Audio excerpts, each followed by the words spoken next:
Sangha, which is a Buddhist name for a group of people that meditate together, I think, and do other things together. But anyway, here we are, and it's good to be with everybody again. And thank you for being a part of this. And WeAwake, and your presence is really important, because we have noticed that when people meditate together, it creates a field of energy that is measurable scientifically. And we've also noticed when we meditate together using this technology, it feels even more powerful. Something really special happens. So that's why we decided to do this. And that's why we're here. And I don't know how long we've been doing it, but it's been a while. So if you're here for the first time, welcome.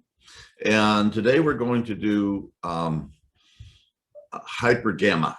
And it is a part of the 18 and 19 tracks, I believe, on Profound Meditation 3.0. And gammas are very interesting, a very high frequency. And it is associated with compassion. And it has also been noted that the brain exhibits a lot of gamma when it's really processing lots of information. So it's good for thinking, and it's good for compassion, and it tends to be a kind of a subtle energetic boost. I mean, it's not like you're slamming down coffee or some amphetamine or anything, but it's a lighter, higher energy. So let's put our hearts and minds together and do this thing.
Welcome back, everyone. And I was going to talk about one thing, but I think I'll talk about something else. So, when I was meditating, I started to experience a sense of loss and grief over my father's death, which happened some years ago. And the question arises, well, what do we do in meditation when things like that arise? And this technology, I think, is really good for stirring all that stuff up. A lot of things go on that I don't think happen as much, or if at all, in traditional meditation. So what do you do when something like grief comes up for something in the past? And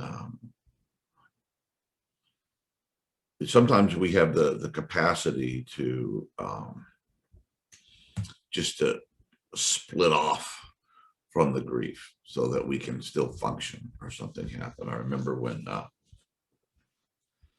my older brother, Rick, committed suicide.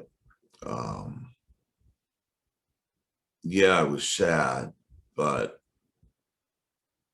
somehow I just got to split it up, because the first thing that I was thinking of is I have to take care of my family, and I can't take care of my mom and my dad and, his kids and all of these things if I just fall apart. So I can't do that. So I was able to just to function and be there and take care of the details and the ceremony and all of this stuff. And back then, that was before I really started meditating a lot. So that was just kind of the way I handled it. And then about a year and a half later, I was at a friend's house and I woke up. And my friend was Mark. Something was happening. And I said, Mark, get in here. And I just started chugging. And I just blew open with grief and sobbing.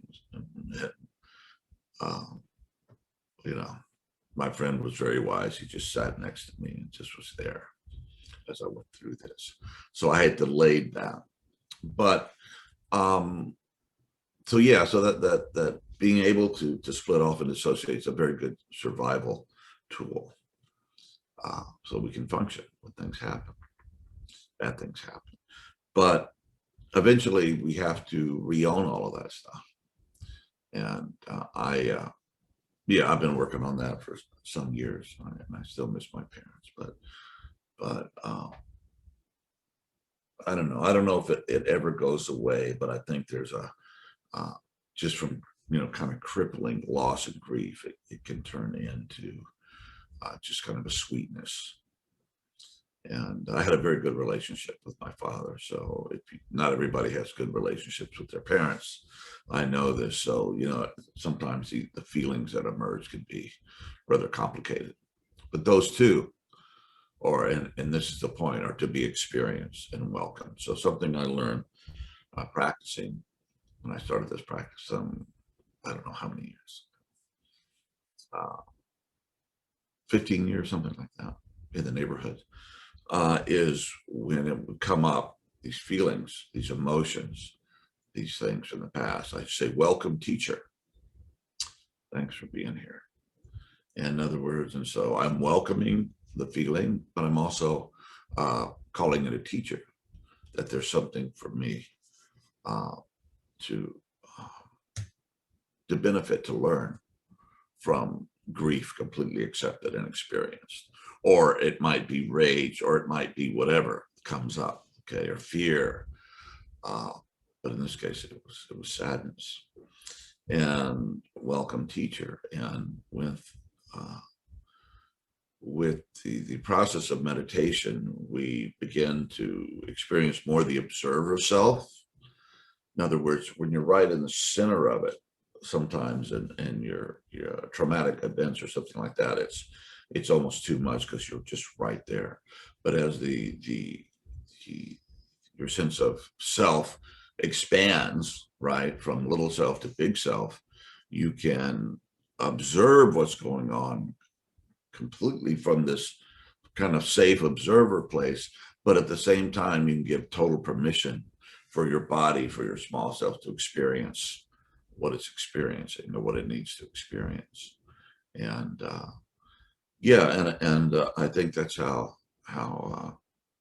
we do it. And how do you know when you work through something is when the bodily feelings and the experience of the pain or the grief or whatever emotion that you're working with just kind of lifts, and you're just left with a sense of centeredness, and you're at peace. So yeah, I hope that's helpful.